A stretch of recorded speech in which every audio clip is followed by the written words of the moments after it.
ladies. Welcome.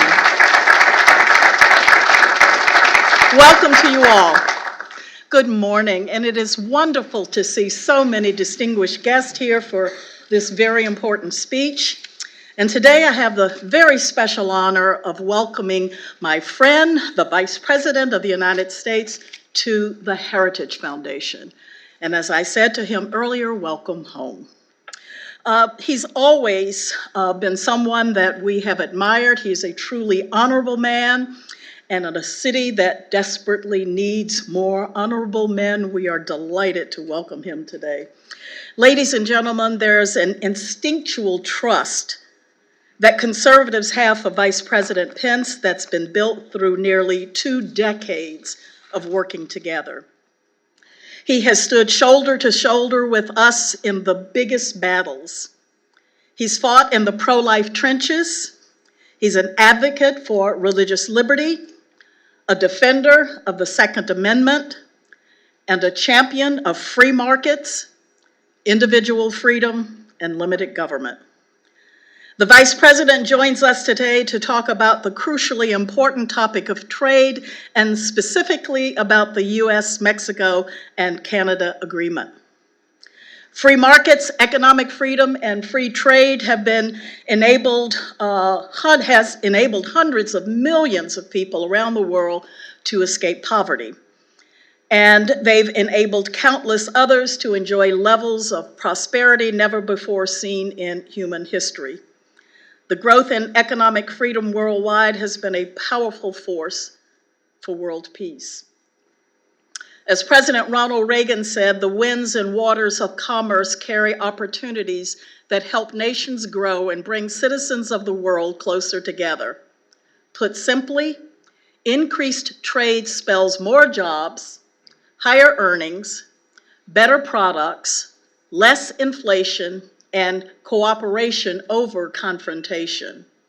The freer the flow of world trade, the stronger the tides of economic progress and peace among nations.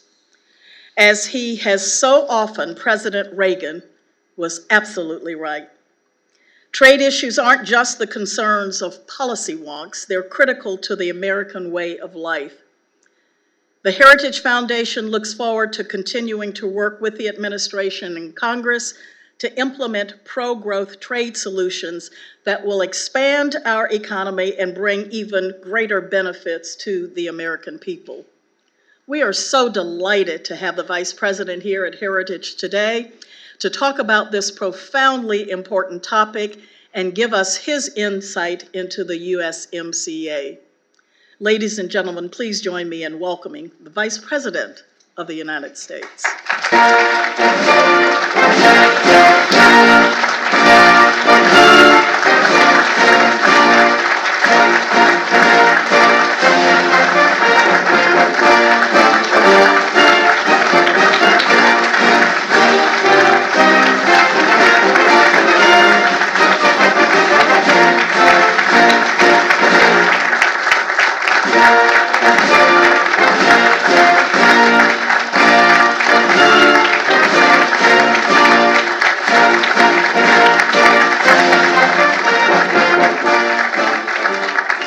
Thank you all. Thank you for that warm welcome back to Heritage Foundation, which throughout the course of my public life, back in my days in Indiana when I formed a small think tank to focus on state issues, I have to be honest with you.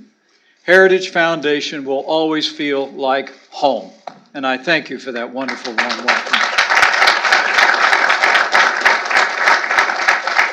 To the members of Congress who join us here today, great leaders on Capitol Hill, distinguished guests, ambassadors, and to all of you who every day are working in these hallways and oftentimes on the airwaves of America, building a nation of freedom and opportunity and prosperity and a civil society flourish. It is an honor to be here today with each and every one of you. And while I'm grateful for that kind introduction, would you all just join me in thanking someone whose life and career are synonymous with the conservative movement. She's been a champion of the American dream, and now she leads the Heritage Foundation with great distinction. Kay Coles James, thank you. Would you stand up and take a bow?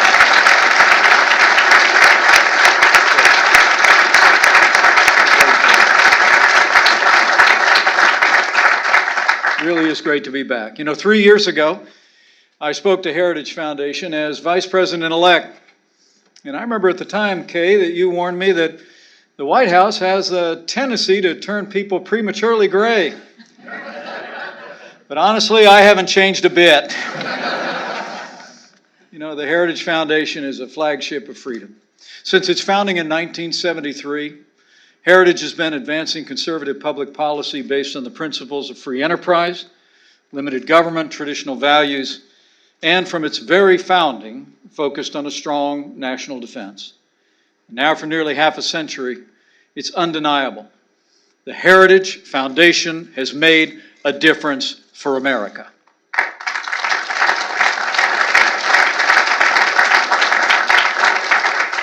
And allow me to bring greetings from a great fan of Heritage Foundation and a great champion of all the ideals and values that are synonymous with this great institution. I bring greetings from the 45th President of the United States of America, President Donald Trump.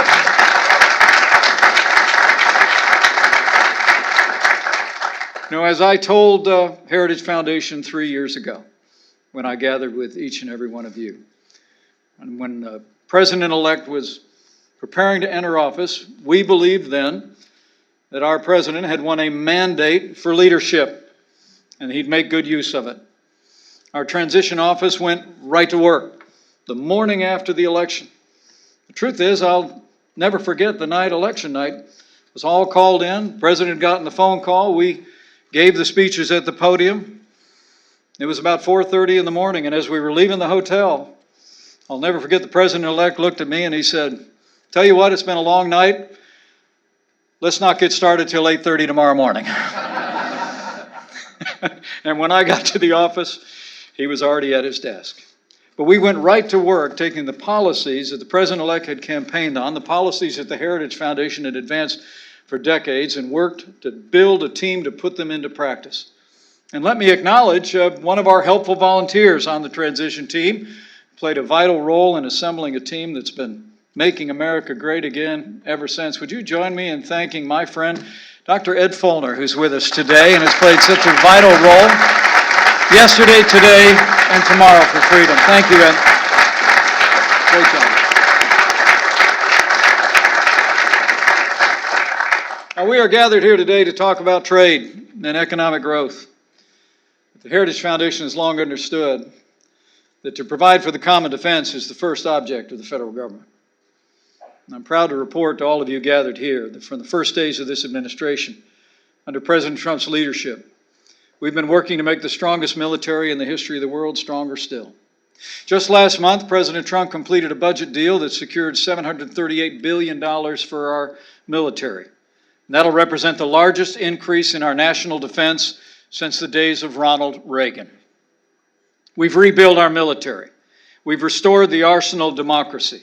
And with the strong and unwavering support of these very same members of Congress and all those they represent, we are finally, again, giving our soldiers, sailors, airmen, Marines, and Coast Guard the resources they need to accomplish their mission and keep our nation safe.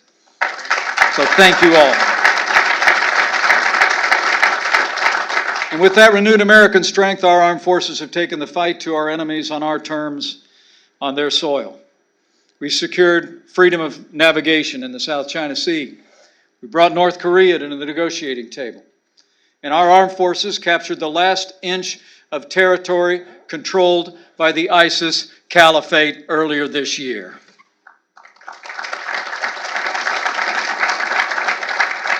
The truth is, as President Trump has observed, our active duty personnel are now the best equipped, best trained, and most technologically advanced fighting force in the history of the world. And in the wake of this weekend's unprovoked attack on several oil facilities in Saudi Arabia, I promise you, we're ready. As the President said, we don't want war with anybody, but the United States is prepared. We're locked and loaded. And we're ready to defend our interests and our allies in the region. Make no mistake about it. As the President said yesterday, it's certainly looking like Iran was behind these attacks. Our intelligence community at this very hour is working diligently to review the evidence. The Secretary of State is traveling to Saudi Arabia today to discuss our response. If the attacks were initiated from Iran, the truth is they would just be the latest in a series of increasingly dangerous escalations instigated by the Islamic Republic. In the past few months alone, the Iranian regime has deployed their regional proxies to stage sabotage attacks against shipping in the Persian Gulf. They've supplied and trained their Houthi allies in Yemen to launch nearly 100 drone strikes against Saudi targets, and in July, they openly exceeded the limits to their stockpile of low-enriched uranium that they agreed to in 2015. Iran is the leading state sponsor of terrorism in the world, and it's the greatest threat to peace and security in the Middle East. That's why President Trump withdrew from the disastrous Iran nuclear deal and initiated a maximum pressure campaign against the regime in Tehran. The truth is, our maximum pressure campaign against the Iranian regime is working. But know this: if Iran conducted this latest attack to pressure President Trump to back off, they will fail. America is ready to defend our interests. And because of the President's strong action to advance American energy independence, we're also less vulnerable today to threats to the global oil supply than ever before. This year, the United States will actually become a net exporter of oil for the first time in 75 years.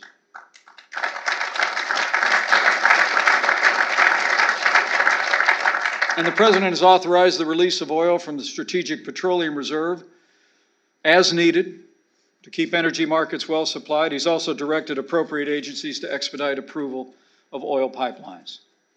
These attacks against our allies in the global energy supply will fail. But as I close on this point, let me say we're evaluating all the evidence. We're consulting with our allies, and the President will determine the best course of action in the days ahead. But I promise you, under President Donald Trump, America will maintain our energy dominance, we will maintain our momentum toward energy independence, and the United States of America will take whatever action is necessary to defend our country, our troops, and our allies in the Gulf. You can count on it.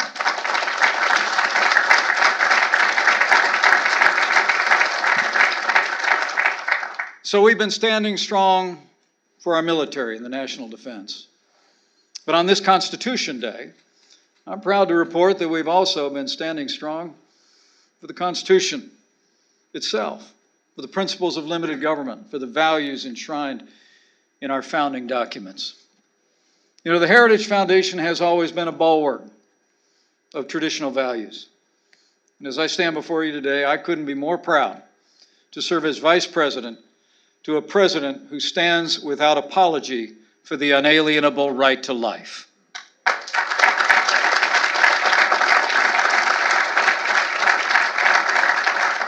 In one of the President's first acts in office, he reinstituted the Mexico City policy to make sure that American tax dollars would not be used to promote or provide abortion around the world, and we've expanded it in recent days. And I don't know if I've had a higher honor as President of the Senate, the day I cast the deciding vote to allow states across America to defund Planned Parenthood.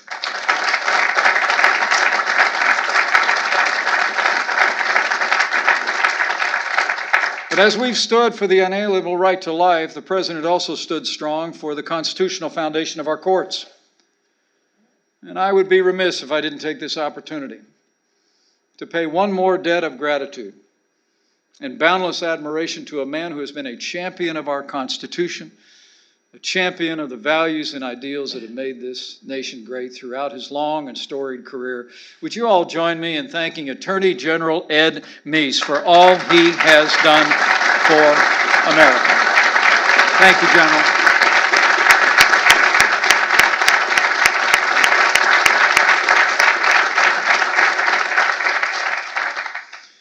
General Meese is glad to know, and has been a great counselor on this point, that as a candidate, our president promised to appoint strict constructionists to our federal courts at every level, in the tradition of the late and great Justice Antonin Scalia. And that's just what he's done. I'm proud to report in the last 2.5 years, President Trump has appointed 150 federal judges to our courts, and they are all conservatives who are committed to upholding the God-given liberties enshrined in our Constitution, including the freedom of speech, the freedom of religion, and the Second Amendment right to keep and bear arms.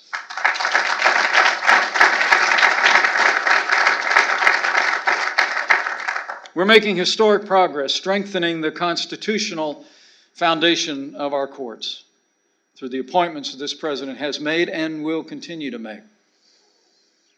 The Democrats and their allies in the media are obviously getting desperate. After dominating our courts for more than a generation, leading Democrats today are now openly calling for packing the court. And this week, they've even taken to smearing a sitting justice on the Supreme Court of the United States with discredited allegations. The calls by Democrat candidates for president to remove Justice Kavanaugh from the court are a disgrace and nothing short of an attack on our independent judiciary. Justice Brett Kavanaugh is a good and decent man. He is a principled jurist and a credit to the highest court in the land, and these attacks on Justice Kavanaugh must stop.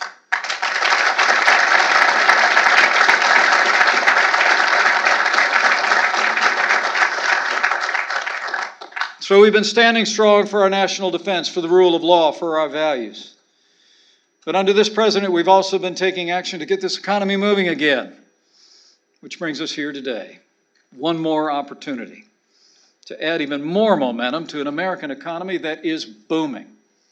The truth is, from day one, we've been putting into practice the very principles that Heritage Foundation has stood for since its founding in 1973. Lower taxes, less regulation, more American energy, greater individual liberty. From the early days of this administration, President Trump has rolled back red tape at a historic level. In fact, this president has signed more laws cutting federal red tape already than any president in American history, saving more than $33 billion in regulatory costs. We've also unleashed American energy. This president withdrew America from the disastrous Paris Climate Accord, and today, the United States, as I mentioned, is the largest producer of oil and natural gas in the world. And of course, it wasn't just rolling back regulations and unleashing American energy. This president kept his promise in the early days of this administration when he signed into law the largest tax cuts and tax reform in American history. In fact, businesses saw a corporate tax rate reduction from one of the highest in the industrialized world to 21%. It was the largest percentage point reduction in the top marginal corporate rate in the history of this country. We also cut taxes for working families, doubled the child tax credit, doubled the standard deduction, and now the typical family of four is saving about $2,000 a year. The result of all of that, less regulation, less taxes, more American energy, has truly been remarkable. As I stand here today at the Heritage Foundation, I'm proud to report, since Election Day, businesses large and small across this country have created more than 6 million new jobs, and the unemployment rate has hit a 50-year low.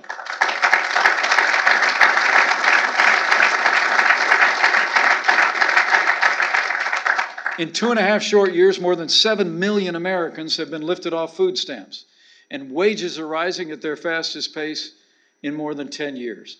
In fact, the average worker has seen their wages go up by more than $1,000 in the last year alone. The economy is soaring, and you don't need to hear it by studying statistics. These congressmen will attest we hear it on the street every single day. I had that happen myself when Karen and I slipped away down to the Fort Myers area for a couple of days on the beach earlier this year. We were sitting there in our ball caps and our sunglasses, taking in a few enjoyable hours of rest there on the beach, and these two fellas came walking by wearing big Budweiser t-shirts. And one of them stopped and turned to me and he said, "Hey, you're Vice President Mike Pence." And I said, "Yes, I am."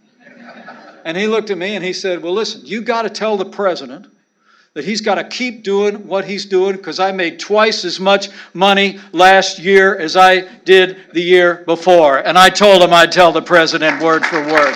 And I did it. It's true. And then he took 3 steps away and he turned back and looked at me and he said, "Now, I don't know what you do, but keep doing what you're doing too."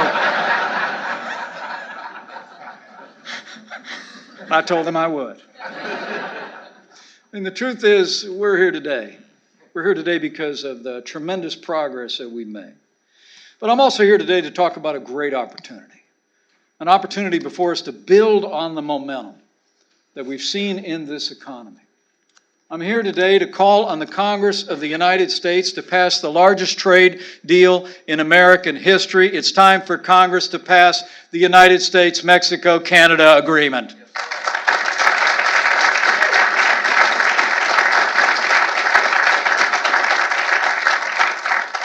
You know, this president was no fan of NAFTA. He often reflected on the campaign trail what I saw back in the state of Indiana about the impact, unintentional or otherwise, that NAFTA had on many communities, many factories across the country that had closed in the last quarter century. But he promised that we could do better. He promised that we'd sit down with Mexico and Canada and negotiate a new deal that put jobs and prosperity first.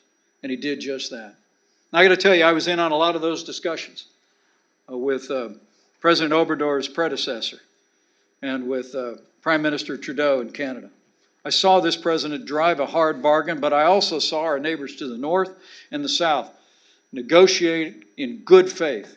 So let me take this opportunity to not only thank Mexico and Canada, but let me also give you a chance to join me in thanking their representatives who are with us today. The Ambassador of Canada to the United States of America, Kirsten Hillman, and Mexico's Ambassador to the United States, Martha Barcena. Would you stand up and let us show you how much we appreciate your efforts. Thank you.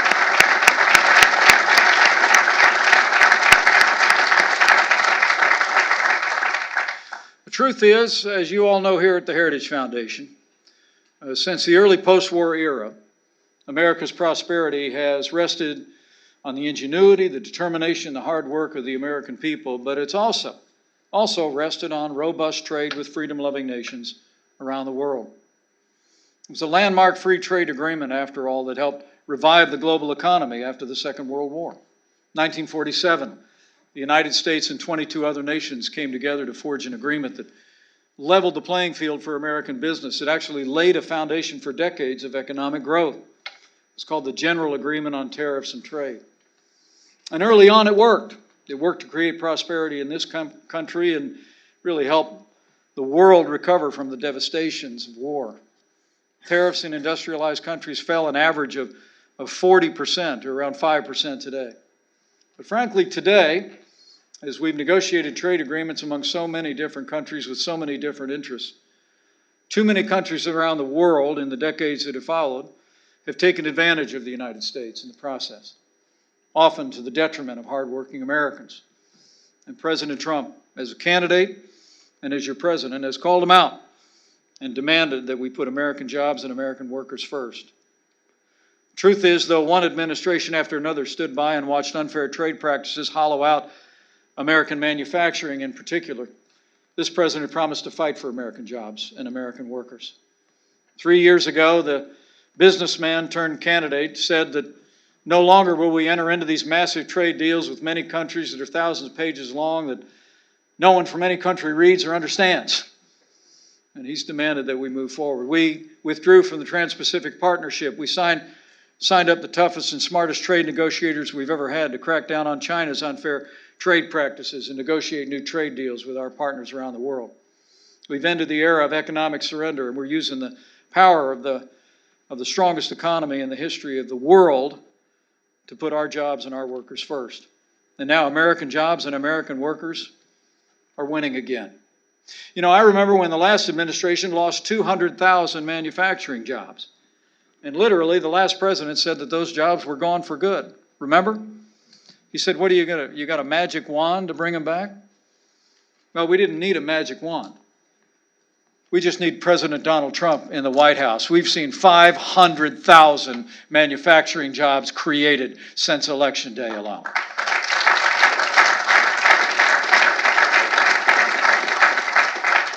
The truth is, we've been working hard to open up markets around the world to goods and services.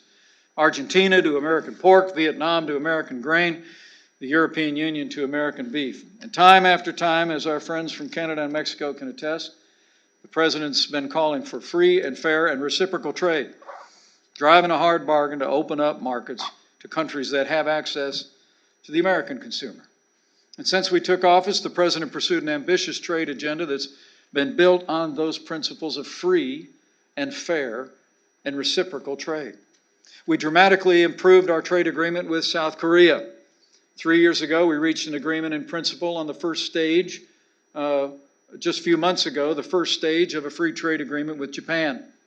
2 weeks ago, I told Prime Minister Boris Johnson that the United States is ready to immediately begin negotiations on a free trade agreement with the United Kingdom as soon as Brexit is complete, and we're ready. Beyond all that, this president put China on notice that the decades of massive trade deficits, intellectual property theft, and forced technology transfer, the decades of China ignoring the rules of international commerce, are over. But I came here today to talk about why it's absolutely vital for Congress to pass the USMCA. According to the International Trade Commission, the USMCA will add nearly $70 billion in investments in this country and create nearly 180,000 American jobs just in the early going. In total American exports to Canada, we believe we'll see increases by $19 billion, and exports to Canada will increase by $14 billion. And while NAFTA passed before even dial-up internet, the brand new digital trade chapter of the USMCA contains the strongest language on digital trade of any international agreement in history. And the USMCA will be a big win for American energy as well. Canada and Mexico are the top two destinations for American oil, already receiving nearly 30% of our exports, and that number will only increase under the USMCA. It'll keep Mexico's energy resources open to development by American companies, and it'll guarantee no tariffs on American oil. The USMCA also levels the playing field for American workers and American jobs. Under the USMCA, 75% of auto parts in duty-free cars must be made right here in North America. And a significant portion of these parts must be made by workers making a base wage of at least $16 per hour. We believe that this will eliminate the historic incentive to move manufacturing jobs out of the United States of America. President Donald Trump is putting American jobs and American workers first.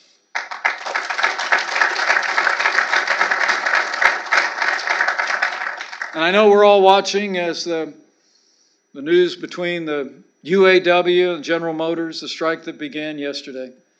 But I have a respectful message for all the United Auto Workers who are currently on strike. As the President said, we hope and trust you'll work out your differences with GM.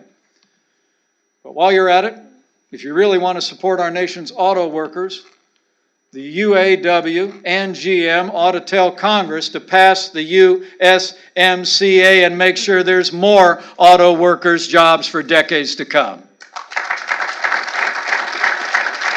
So the record is clear. USMCA is a win. It's a win for American energy. It's a win for American agriculture. It's a win for American manufacturing. As I stand before you today, I'm proud to report the President has done his job. Canada and Mexico are doing their job. Now we need Congress to do its job and pass the USMCA. And it's more than just a good deal between our three countries. Experts often reflect that the USMCA is so advanced, it's so comprehensive, that it may well serve as a template, a model trade agreement for future trade agreements in the decades ahead, whether with the United Kingdom, Japan, the European Union, or even China. And by passing the USMCA, we'll also strengthen the President's hand in the negotiations with that last country. By bringing North America together, by demonstrating our ability to unify our economy with our neighbors to the north and the south, will only strengthen the President's hand as we demand that China end the trade abuses that have characterized the decades of the past. The USMCA will further strengthen our economy and create jobs at a time when other economies around the world are slowing. And it's an idea whose time has come. So I promise you, we're going to keep fighting. We're going to keep fighting for American jobs, for American opportunities, and we're going to keep fighting to get the USMCA across the line. But I came here today to the Heritage Foundation because all of you know that the greatest force this country has ever known, that has the greatest impact on the future of this nation, is always the voice of the American people. And so I want to encourage all the leaders in this room to let your voice be heard. Leave here today and do like I'm going to do. Head straight to Capitol Hill and tell the Congress to pass the USMCA for America.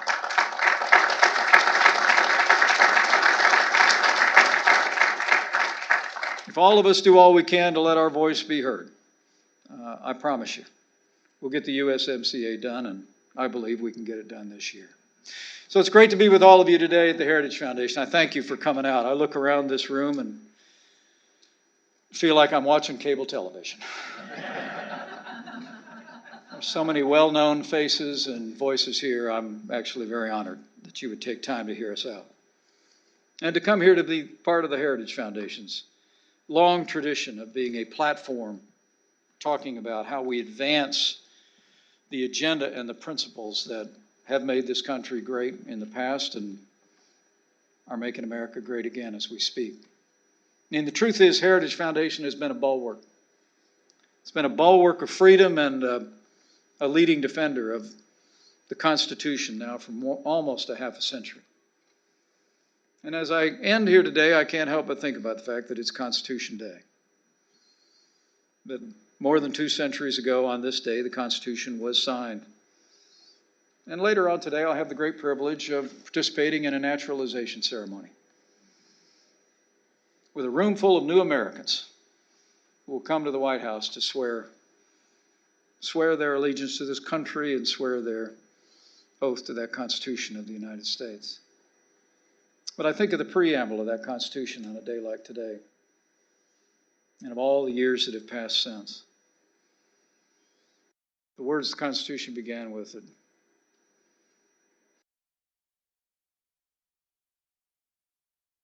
We, the people of the United States, in order to form a more perfect union, establish justice, ensure domestic tranquility, provide for the common defense, promote the general welfare, secure the blessings of liberty to ourselves and our posterity, do ordain and establish this Constitution of the United States of America.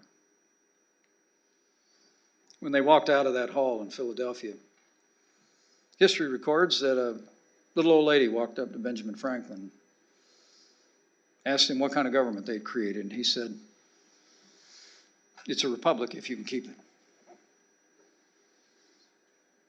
As I stand before you today, I have a grateful heart, not just as your Vice President, but as an American, that we've kept it. We've kept it.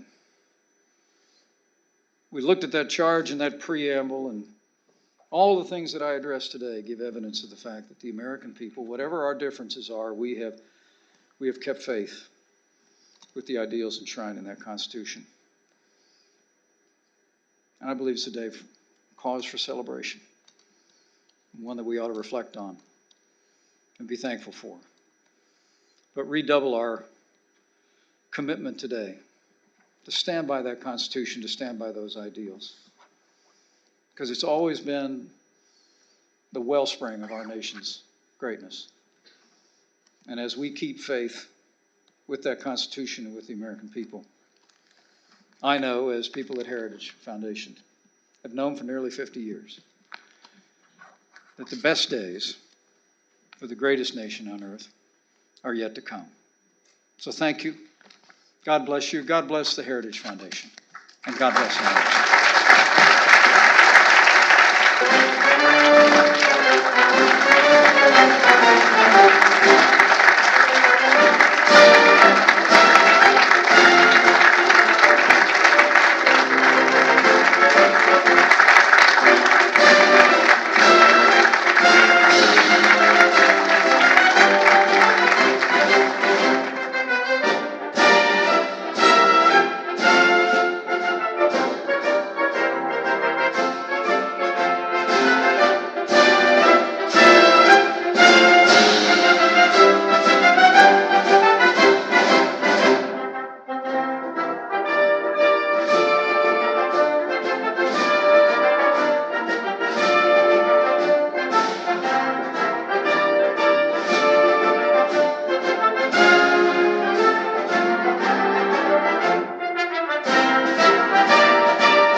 I'd like to ask everyone to remain seated until Vice President Pence leaves the building. I'm Kim Holmes, the Executive Vice President of the Heritage Foundation. It was certainly an honor this morning to welcome the Vice President here for this very important address on the USMCA. He's told us about the importance of that agreement, the legacy of this administration's approach to trade, and we would like to thank all of you for taking time out of your schedule to be with us here this morning. All of you in this room are here probably because you have an interest in trade policy, and as you well know, and probably one of the reasons why the Vice President was here today, is the Heritage Foundation has long held a very strong interest in following trade policy. Most of you are well acquainted with our flagship publication, the Index of Economic Freedom, that Ed Fullner and I started over 25 years ago here at Heritage, and free trade is one of the central premises of that index. For 25 years, the index has measured the impact of liberty and free markets around the globe, and we will continue to do that, hopefully, for another 25 years or longer. In all of our work, we at Heritage strive to advance the prosperity of our country and our citizens, and trade is certainly a vital part of that. And we have a very strong interest, too, in the trade relationship with North American neighbors, Mexico and Canada, and we are very happy that you are here with us today. So this is here to conclude the event. Thank you all again for coming. We hope to see you again in the future. Thank you for joining us, and have a good day.